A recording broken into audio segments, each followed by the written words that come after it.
विकी कौशल जिसने उरी, शाम बहादुर एंड छावा जैसी अमेजिंग मूवी करी है, उन्हें इतने टैलेंटेड होने के बाद भी बॉलीवुड एक्टर या डायरेक्टर क्यों अप्रिशिएट नहीं करते? क्यों विकी की मूवीज कैंसिल होती जा रही है एंड बिग प्रोडक्शन हाउस उन पे इन्वेस्ट नहीं करना चाहते? यहाँ तक कि इतने टैलेंटेड होने के बाद भी दीपिका ने उनके साथ वर्क करने के लिए मना कर दिया था क्योंकि विकी स्टैब्लिश एक्टर नहीं थे। एंड क्या छावा मूवी सुपरहिट होने के बाद भी विकी बॉलीवुड में सुपरस्टार नहीं रहेंगे? So in this video we'll talk about why Vicky Kaushal was ignored by Bollywood. जब 2016-17 के अराउंड पद्मावत मूवी की शूटिंग होने वाली थी तो संजय लीला भंसाली विकी कौशल को कास्ट करना चाहते थे। विकी को राजा रतन सिंह का रोल ऑफर किया गया था, but Deepika boss refuse to work with Vicky क्योंकि वो इंडस्ट्री में स्टैब्लिश एक्टर नहीं थे। तो अगर हम विकी का करियर देखें तो विकी ने 2012 से डेब्यू किया था एंड 2016-2017 तक विकी की कुछ मूवी आई थी, बट विकी को ऑडियंस का इतना रिकॉग्निशन नहीं मिला था क्योंकि विकी को मोस्टली ऑडियंस ने 2019 की उरी द सर्जिकल स्ट्राइक के बाद जाना था। इसके पहले या तो विकी सपोर्टिंग रोल कर रहे थे या उनकी मूवी उतनी हाइप नहीं बना रही थी। बट क्या स्टैब्लिश ना होने की वजह से किसी एक्टर के साथ काम रिफ्यूज करना सही है? नो राइट, क्योंकि एक्टर्स को एक्टिंग की वजह से जज किया जाना चाहिए, ना कि पॉपुलैरिटी के बेसिस पे। अब से ऐसा दीपिका एंड रणवीर सिंह ने सिर्फ विकी के साथ नहीं किया बल्कि शाहिद कपूर के साथ भी ऐसे ही किया गया। तो पद्मावत मूवी में जब शाहिद दीपिका एंड रणवीर सिंह के साथ वर्क कर रहे थे तो दीपिका एंड रणवीर ने शाहिद को इग्नोर किया। उन्हें ऐसा फील कराया गया कि वो दोनों शाहिद से सुपीरियर हैं। ऐसा प्रिटेंड किया गया कि मूवी में उनका कोई इंपॉर्टेंट रोल था ही नहीं। मुझे ऐसा महसूस कराया गया as an artist, as a star, as an individual. मुझे ऐसा सिचुएशन में डाला गया कि मुझे ये फील हो कि मैं कम हूँ, और ये मैं कभी एक्सेप्ट नहीं करूँ। अब से ये इसीलिए भी हो सकता है कि भले ही शाहिद इंडस्ट्री में काफी सालों से हैं, बट कुछ सालों से उनकी मोस्टली मूवी फ्लॉप हो रही थी एंड कबीर सिंह भी पद्मावत मूवी के बाद रिलीज हुआ था। तो दीपिका एंड रणवीर शाहिद को अंडररेटेड समझ रहे थे, बट ये टोटली रॉन्ग है। आपको अपने कोवर्कर को रिस्पेक्ट देना चाहिए, चाहे वो सक्सेसफुल हो या नहीं। तो बैक टू विकी कौशल, 2021 में जब विकी कौशल ने अश्वत्थामा मूवी के बारे में इंस्टाग्राम में शेयर किया था तो ऑडियंस को लगा था कि कुछ बिग होने वाला है। ये मूवी आदित्य धार डायरेक्ट करने वाले थे, जिन्होंने उरी द सर्जिकल स्ट्राइक भी डायरेक्ट करी। ये मूवी इमोरल अश्वत्थामा के ऊपर बनने वाली थी, बट फिर ये न्यूज आने लगी कि इस मूवी को कुछ टाइम के लिए होल्ड किया गया है ड्यू टू बजट इशू। और ये भी रीजन दिया गया कि वो इस फिल्म को ग्रैंड बनाना चाहते थे, बट उसके लिए उन्हें वेट करना पड़ेगा क्योंकि जो टेक्नोलॉजी है वो एडवांस है एंड बहुत ज्यादा कॉस्टली है। तो जब तक वो अफोर्डेबल नहीं हो जाती तब तक वो मूवी नहीं बनाई। बट फिर काफी सारे सोर्सेस में ये कहा गया कि विकी क्योंकि एक स्टैब्लिश एक्टर नहीं है तो प्रोड्यूसर उन्हें बिग बजट की मूवी में लेने का रिस्क नहीं लेना चाहते एंड जियो सिनेमा जैसी बिग कंपनी ने उनके ऊपर पैसा लगाने को मना कर दिया। तो according to some sources director Aditya Dhar Vicky Kaushal के साथ ही वर्क करना चाहते थे।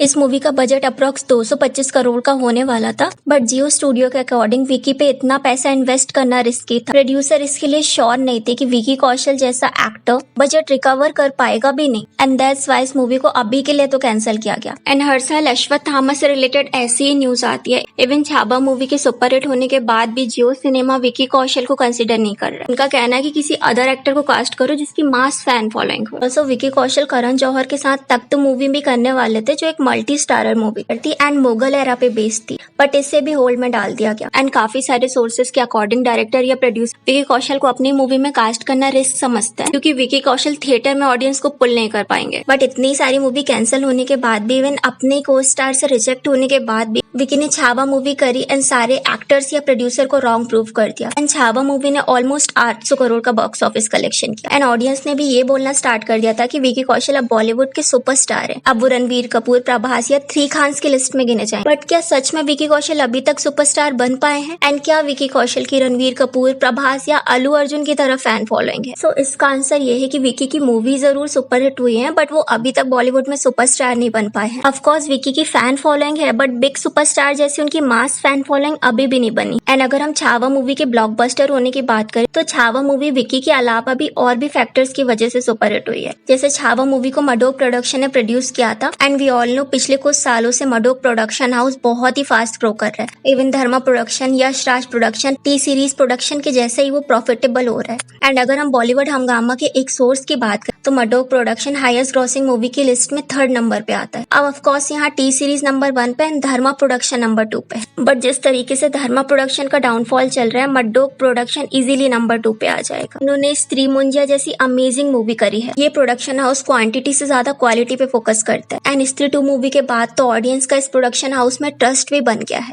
तो छावा मूवी के सुपरहिट होने में इस प्रोडक्शन हाउस का बहुत इंपॉर्टेंट रोल है। सेकंड रीजन है इसकी historic story. We all know audience historic movie को बहुत पसंद करती है। ऑडियंस अपनी हिस्ट्री को सिनेमा के थ्रू जानना चाहती है, जिस वजह से जो ऐसी मूवी होती है उनके सुपरहिट होने के चांसेस हायर होते हैं। एंड थर्ड रीजन तो विकी कौशल ही है। We all no Vicky Kaushal Bollywood के one of the most talented actor. And ये आपने उड़ी द सर्जिकल स्ट्राइक, शाम बहादुर, सरदार उधम सिंह जैसी मूवी से तो देख ही लिया होगा, क्योंकि हिस्टोरिक मूवी तो अर्जुन कपूर को भी दी गई थी, बट उनकी एक्टिंग की वजह से वो मूवी फ्लॉप हो गई। तो मूवी के ब्लॉकबस्टर होने में ये तीनों इंपॉर्टेंट मेन फैक्टर। बट अब ये क्वेश्चन आता है कि विकी की काफी सारी मूवी सुपरहिट होने के बाद भी विकी की मास फैन फॉलोइंग क्यों नहीं है? तो अगर हम विकी का करियर ग्राफ देखें तो विकी ने कुछ कमर्शियल मूवी भी करी है, कुछ सीरियस मूवी भी करी है, कुछ हिस्टोरिक मूवी भी करी है। बट इसमें से जो विकी की बायोग्राफी टाइप मूवी थी ना, जैसे उड़ी द सर्जिकल स्ट्राइक, 2021 की सरदार उधम सिंह, 2023 की शाम बहादुर एंड 2025 की छावा, ये मूवी उनकी अदर मूवी के कंपैरिजन में मैसिव बॉक्स ऑफिस हिट थी। बट अगर हम कमर्शियल मूवी की बात करें तो जैसे 2025 की हम बैड न्यूज मूवी देखें, 80 करोड़ की बजट की बनी इस मूवी ने 115 करोड़ का बॉक्स ऑफिस कलेक्शन किया। अब ऐसा भी नहीं है कि विकी की कमर्शियल मूवी चलती ही नहीं है, नो राइट, क्योंकि जरा हटके, जरा बच के, गोविंदा, नाम मेरा और काफी सारी जो मूवी है वो काफी अच्छी है। बट जो मोस्टली ऑडियंस है विकी की जो रियल लाइफ बेस्ड मूवी है उनको देखना चाहती है। इट मीन्स वो थिएटर में विकी को देखने तो जाती है, उसके साथ साथ जिस कैरेक्टर पे वो मूवी बेस्ड है उससे भी देखने जाती है। अदर मूवी या कमर्शियल मूवी में क्या होता है कि ऑडियंस सिर्फ उस एक्टर को देखने जाती है, जैसे एनिमल मूवी में रणवीर कपूर को, पुष्पा में अल्लू अर्जुन को एंड पठान में शाहरुख खान को। बट क्या इतने जल्दी विकी को कम आंकना सही है? No right. बस भले ही उन्होंने अपना करियर 2012 से स्टार्ट किया था, बट 2018 तक मोस्टली मूवीज में वो सपोर्टिंग एक्टर ही रहे। सही तौर पे उनका डेब्यू 2019 की ईयर में हुआ है। तो इतने जल्दी किसी से सुपरस्टार बनने की उम्मीद रखना या मास फैन फॉलोइंग होना पॉसिबल नहीं। जैसे कार्तिक आर्यन को ही देख लो, भूल भुलैया सीक्वल की वजह से वो डायरेक्टर एंड प्रोड्यूसर के फेवरेट होते जा रहे हैं। इवन करण जौहर जिन्होंने कार्तिक को बाइकआउट कर दिया था, बट अब उनके साथ मूवी कर रहे हैं। उन्हें भी बॉलीवुड का अपकमिंग सुपरस्टार कहा है, बट अभी वो बने नहीं है, क्योंकि इतना इजी नहीं होता सुपरस्टार बनना, क्योंकि सिर्फ एक ही मूवी से सुपरस्टार स्टेटस गेन करना पॉसिबल नहीं है। के लिए सालों का हार्ड वर्क रहता है, क्योंकि सलमान खान, शाहरुख खान, आमिर खान, यहाँ तक कि अल्लू अर्जुन एंड प्रभास को भी कितने ही साल लग गए सुपरस्टार बनने। एंड ये सालों का हार्ड वर्क ही है जिससे ऑडियंस को आपके ऊपर ट्रस्ट होता है, एंड वो ट्रस्ट की वजह से अपने फेवरेट एक्टर को सपोर्ट करने थिएटर में जाती है। नो डाउट विकी कौशल भी इस स्टेटस को जल्दी ही अचीव कर लेंगे, क्योंकि विकी की 2025 से 2026 तक 3 मूवी आने वाली है। जैसे 2025 में उनकी लव एंड वार मूवी आने वाली है, जो कि संजय लीला भंसाली जैसे बिग डायरेक्टर के प्रोडक्शन हाउस की है। ऑल्सो लुका छुपी एंड महावतार मूवी, जो कि अगेन मडोक प्रोडक्शन की है, एंड ये मूवी काफी बिग होने वाली है। एंड मोस्टली इनके चांसेस हैं कि ये मूवी सुपर हिट होंगी, तो हो सकता है इन मूवीज के बाद विकी की मैसिव फैन फॉलोइंग हो जाएगी। And box office super hit होने के बाद तो वो इजीली सुपरस्टार स्टेटस गेन कर लेंगे। बट इट्स सैड कि बिग प्रोड्यूसर जैसे जियो स्टूडियो विकी कौशल को अपनी मूवी से हटाना चाहते थे, जबकि वी ऑल नो विकी को आज तक जो भी रोल मिला है उन्होंने उस पर 100% दिया है। But at the same time अगर हम प्रोड्यूसर के पॉइंट ऑफ व्यू से देखें, बिजनेस के बारे में सोचना पड़ता है, एंड वो उन्हीं एक्टर को कास्ट करेंगे जो उन्हें प्रॉफिट देंगे, राइट? तो वो भी रॉन्ग नहीं है। But I feel so happy कि विकी जैसे अंडररेटेड एक्टर को नाउ बॉलीवुड में अपॉर्चुनिटी मिल रही है, एंड उन्होंने ऑलरेडी खुद को प्रूव कर दिया है। So what are your thought about Vicky Kaushal? Let me know in a comment. And Kartik Aaryan के करियर, करण जौहर के साथ उनकी कंट्रोवर्सी एंड टी सीरीज के ओनर भूषण कुमार उन्हें क्यों इतना सपोर्ट कर रहे हैं, जानने के लिए इस वीडियो को क्लिक